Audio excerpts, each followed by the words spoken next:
Welcome to Melanin Voices, and you are tuned in to Michelle Moore and Mariah Stewart, also known as Mariah Amazing. And today we're doing something special for you guys because we decided to get on camera since I'm in town. So we talked about it last week a little bit, about me coming to Denver. So I'm super excited to be here, and now you guys can finally see our pretty faces on camera instead of just listening to us on our podcast. Yes, so let's get started. So we want to do Melanin Media. So I last week said Melanin Monday. I don't know what I was saying, but I like to say Melanin Media, and we're just going to talk about, obviously, things in the media that affect us. So I wanted to talk about the Lauren London situation that's been going on. It's not even a situation, but she obviously gained weight due to her having a child, and not everyone, but some people on the internet were bashing her, saying that she should have lost weight by now. She had a child a while ago, and I just wanted to talk about that because I was just like, yeah, everyone loses weight differently. When you have children, you lose weight differently, and even being a woman in general, you just fluctuate weight all the time. Exactly. So I just don't understand what the big hoopla about that was. That's true. When I seen that, Mariah, I was just really disturbed because we have this concept of what beauty is. Like, what is our image of a woman's beauty? And we have these fake images that say a woman's body has a flat stomach, has nice size breasts, maybe a nice waistline, a nice butt, things like that. But then in real life, that stuff is not realistic.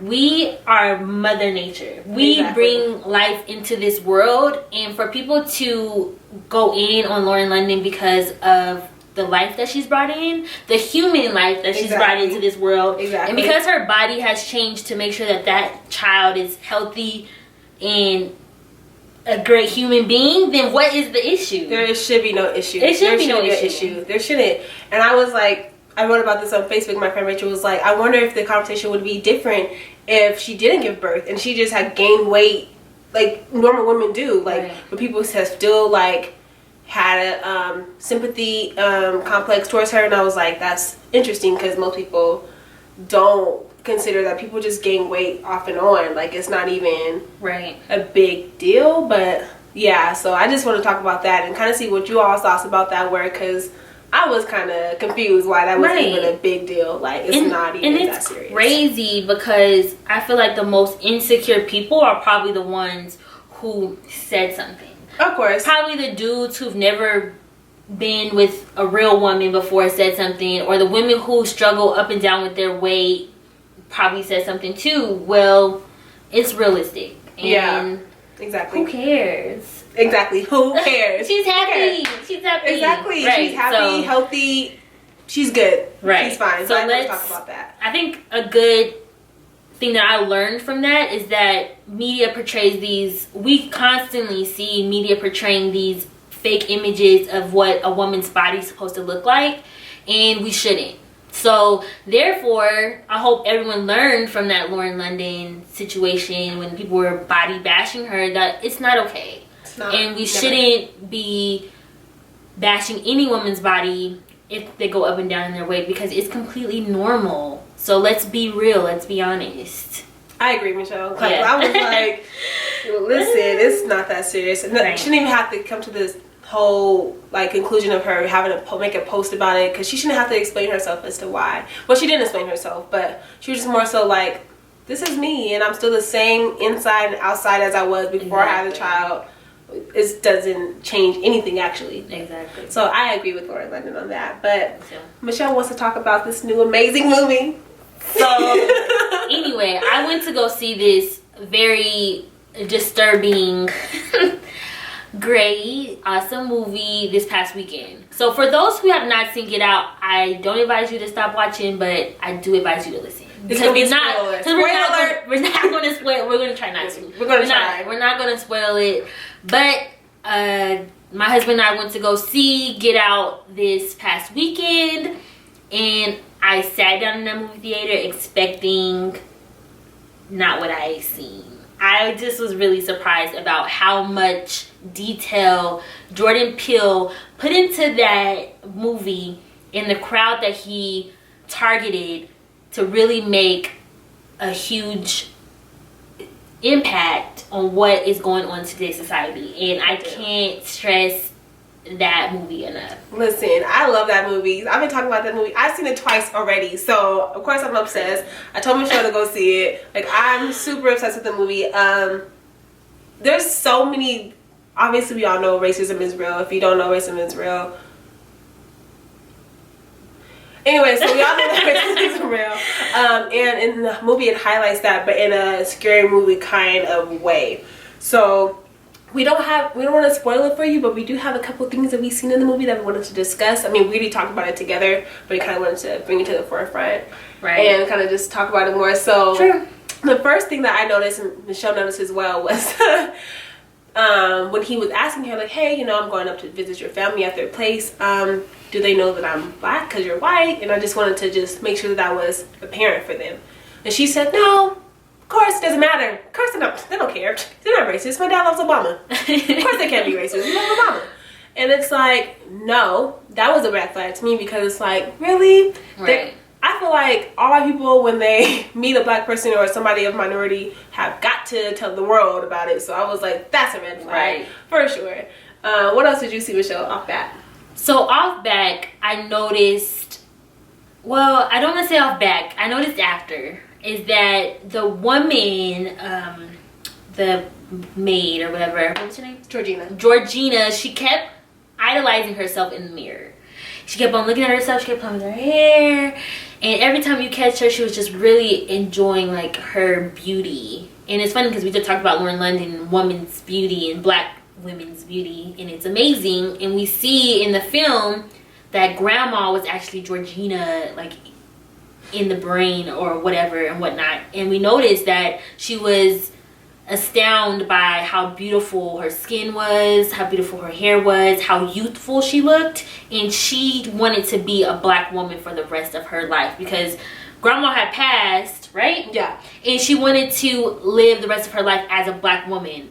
Isn't that crazy? That's not crazy? It's insane. I mean, yeah. So when you see those white girls that say, Mariah, your hair is so beautiful. It is amazing. It's so long. I hate you. What did you do? What did you do to it? Like, it's amazing. They admire us to the tip of our toes, to the length of our hair, to the beauty in our skin.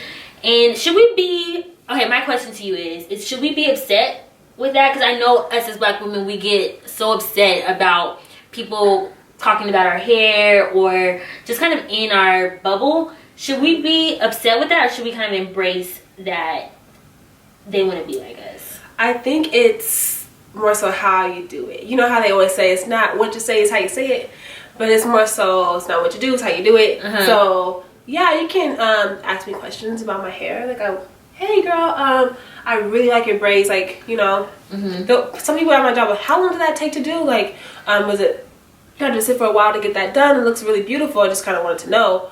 Versus, oh my, like running up to you, touching it, like, it's kind of like, I'm not a dog. I don't come up to you touching your new wand curled hair and I'm like, oh girl, your hair is so bouncy, let me pull. Like, I don't do that. So just kind of respect me as a human, respect my space, and kind of approach me as you would want to be approached. You know, so you wouldn't want somebody to come up to you and just grab your hair and then be like, oh, it's so pretty, and it's just like, whoa, you're being totally abrasive right now. So I don't think that everyone's trying to be rude by it, but I think that some people are too abrasive. That's true. Approach. Too abrasive. Like, I get it. It's nice that you're admiring us. It's nice that you, like I said, just that you admire us, but it's kind of like the way that you do it. So it's funny, I have this quick story, but at my job, this white girl, she's white or whatever, she said something to one of my coworkers. She said that while her hair was long, and she had box braids in, by the way, and she also had like this burgundy color in them, so she was wondering how long that color was going to stay, but it was something similar to why her color didn't stay in her hair. But then I kind of busted her out and said, like, every white girl, you know, thinks that that's all of her hair when it's not. Like, you think her hair grew that fast overnight, and it didn't. And I'm really transparent with letting people know, like, this is a weed.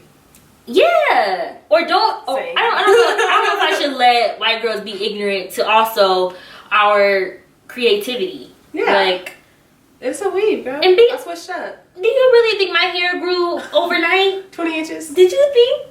It was 14 yesterday. It was 14 6 yesterday. inches overnight. Did you think? Come on, let's be honest. Don't play the ignorant jokes with me. Yeah. Don't ask those stupid questions. No. So, I don't know. I'm pretty transparent about it. And I think other people should be. Because we do need to call them out on their bull. We do. So. I agree. Definitely, like, educate people on what it is. Right. They're asking to get answers, right? So give them the correct answers. You know? So. It is what it is. But yeah, I love that movie. If you guys haven't seen the movie, just go see the movie, please. Or at least, listen. Go see it. I support it 24/7. Jordan Peele is amazing. He did a phenomenal job. If you haven't seen the movie, gotta catch up because, listen, I'm sure everybody you know is talking about it. Yeah, just go social see media it. hasn't It's worth ruined it for it. you Like, already. it's definitely worth. Yeah, social media's definitely gonna ruin it for you. So unless you've been off social media for the past few weeks, and you definitely have heard about it, so go see it. Right. Definitely do it. Yes. But moving on. So our hot topic button of the week is goal setting, and this comes out at such a great time because this is our season finale, and we want to talk about our goals for our show, but also our individual goals as well. So we wanted to see like ways we could achieve our goals, and so I thought that writing down your goals was a good way, and so I was asking Michelle, like, do you think that writing down your goals has helped you, or does help you, or will help you? Yes. I'm a type of person who have short-term goals weekly.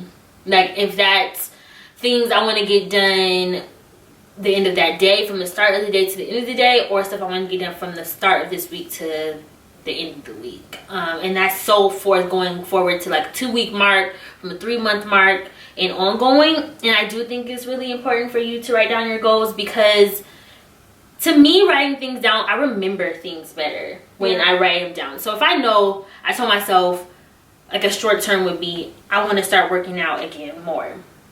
I'm going to start working out again more. And I remember that I wrote that down. I think I hold myself more accountable when I write my goals down. Yeah. Yeah. So I think it's super important for us to write our goals down, or for us to even have goals in general, because it's good to know exactly, or to even think about where you want to be, even if those goals seem unattainable, right? Yeah. Because you can write something down and you might think it's unattainable, but if you're doing the small steps to kind of get to that attainable goal, you'll be very surprised at the fact that how that goal actually came, you know, you actually completed that goal. Right. Yeah. Exactly. For sure. Definitely. I think the same thing. I love writing down my goals. Like, actually, it was funny. I was just talking about this on Snapchat. Like, I was like, you know, because at first I wasn't a goal writer down. Like, I was like, whatever. Like, people was like, write down your goals. Like, it happens. If you write it down, like, it really happens. Mm-hmm.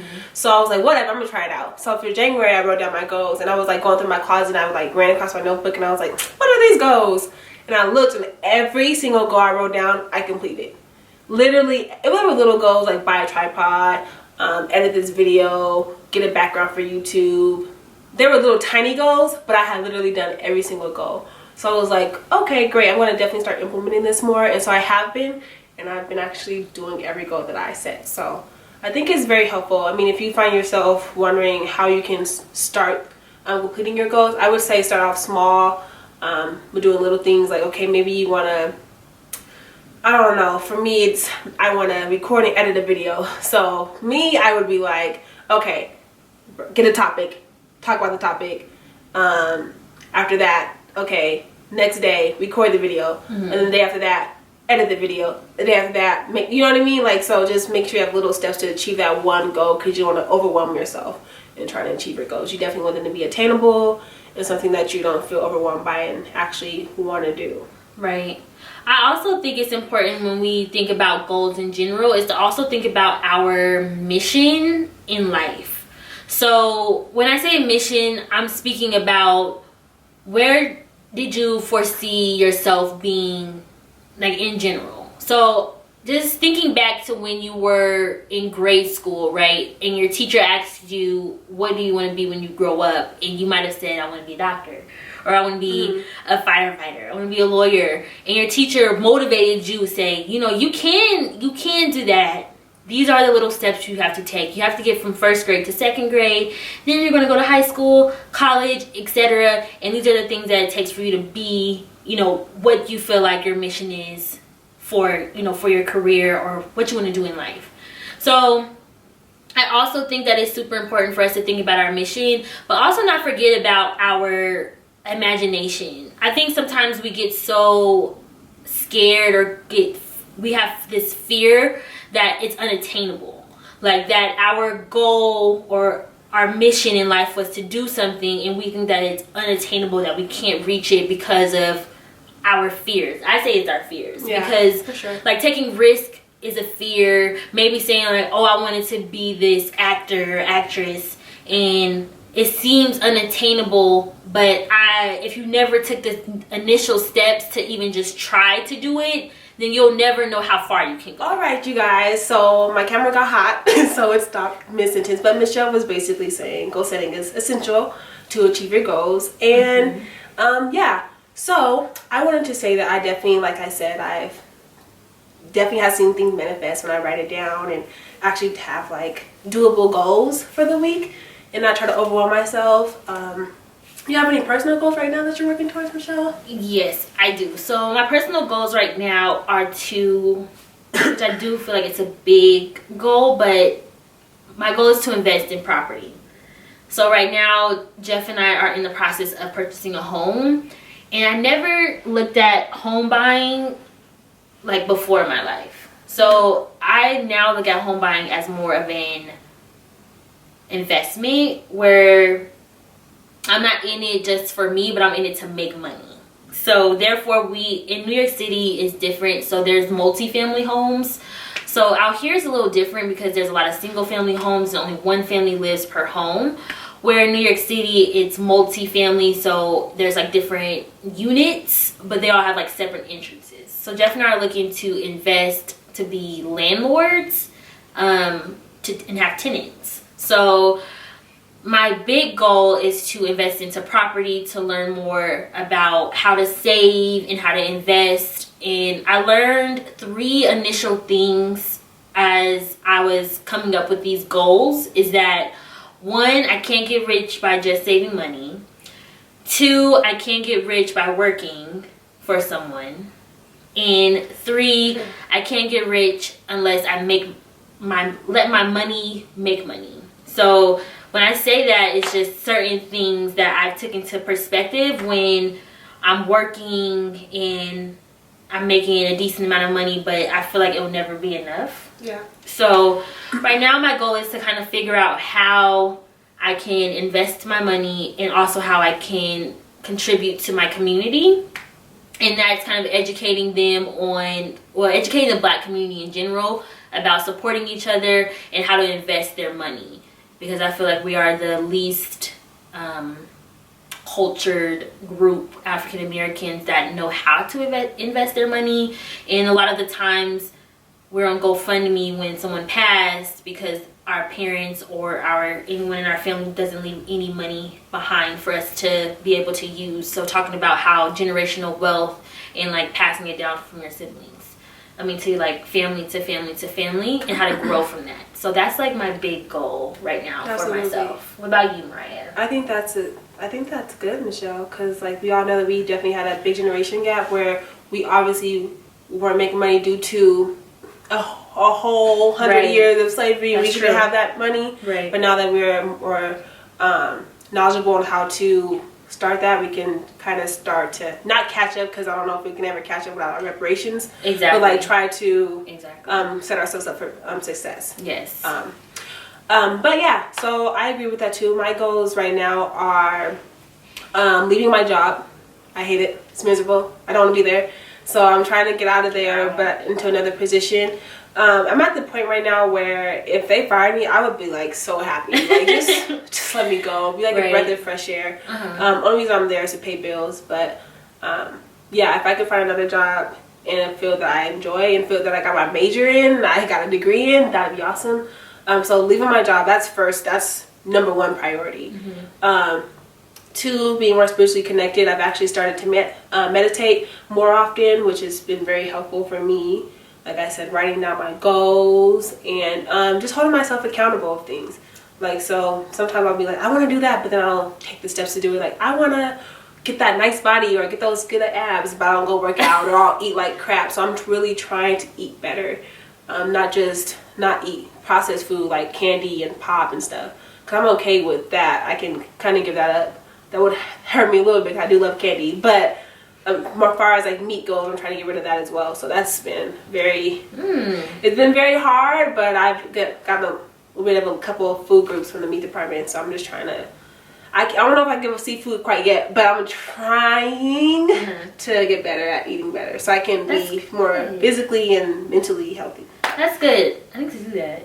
But that's really good. That's probably the hardest. That's the hardest thing. I do think it's important for when we do have our goals, is that we kind of have someone in our corner to hold us accountable. For sure. Do you have someone in your corner that helps to hold you accountable?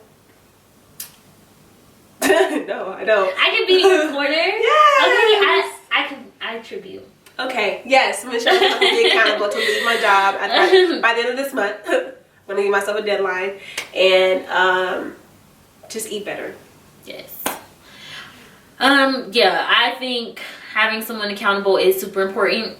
I don't think I really had too many people hold me accountable, but I have had a lot of great motivational friends who are pushing me to go towards my goals and my dreams. So that's always good too, to have someone just in your corner saying like, you don't need that job. Yeah. Like, you don't need to be there. You don't. It's not going to be the end of the world. You have the rest of your life to work. Or having someone say, you know, if you eat that candy bar, you told me you wanted to lose 5 pounds. Like, lose 5 pounds with a Snicker. Exactly. I tried to work out too, and my husband holds me accountable a lot of the time. Because I say I'm going to do something, and he's looking at me like, did you say did you just say he's going to go to the gym? Then get up and go, right? Yeah. So I think that is helpful, because if I don't have someone holding me accountable, I feel like then I won't feel bad. That I didn't do it. Yeah, that I didn't do it. Right. It's like no one knew. Like no one knew I was going to have that goal anyway. So, exactly. Right. Do you know? I'm just like, don't hold off to tomorrow, because tomorrow never comes. So just do it now and get it over with. Right. But yeah, our goals for the podcast are to make it, like, bring it more to the forefront. So this is me and Michelle's first try ever with a podcast. We just kind of just got together, we're like, we just want to do this, and we just did it, you know. Better to just do it than not have done it at all, right? So we just ran out there with our head in first. Yeah, feet first. We get it. What's the analogy? Anyway, head in first. Hold on, head in water. I don't know. We just jumped in the pool and we didn't know how to swim. But we came out floating. We did. We're floating. We're floating right now. We want to start doing some Michael Phelps. No, we want to be like So yeah, we're trying to navigate that, and we're just trying to see how this works out. We want to hear from you all, like, what can we all improve on? Exactly. We definitely want to. We just want to be more aware of how we can improve our business. Essentially, this is our business. We want to make this more than just Melanin Voices podcast. We definitely want to branch out and do other things as well. So we just want to get feedback from you all about how we can, you know, just hold us accountable. Hold us accountable. We want like, hey, you guys, I don't like how you guys present that, or hey, I like this, do that. We want to hear from you all. So when we say we want to hear a listening letter, we want to hear you all, like, write into us. Like, we want to give advice to you. Like, we're so excited for all the things we have in mind right now, but we want to hear from you all first before we can expand. Exactly. So true. So yeah, those are our goals for the podcast, and we're super excited to hear your goals. You can write below. You can go to our SoundCloud if you don't want to write underneath the YouTube channel. That's fine. Go to our SoundCloud and let us know. You can just write us individually, whatever. Yeah. Just let us know. We're going to just hop up into Snapchat combos, and I got a couple of Snapchats from some people stating their goals and if they feel like writing them down works for them. And I got a Snapchat from my friend Kels. His name is not Kels, but that's what I call him, and everybody else that knows him. But his Snapchat name is Kelly Bay, KELLYBAY, and he said that it's most definitely important to write down your goals. That's how he achieves his. He says that his goals are to gain 10 pounds, get a promotion, and buy a house with his wife. So those are his goals, and Snap for him. you know, let's put that positive energy out to the universe for him to go ahead and do those goals. Another person that I got goals is Amana. Of course, she's always supporting. So basically she said yes, goal writing down is definitely essential. Oh, I didn't say Amana Snapchat name. I've already said it 1,000 times, I'm sure, but Amana, Amonsta, Amana.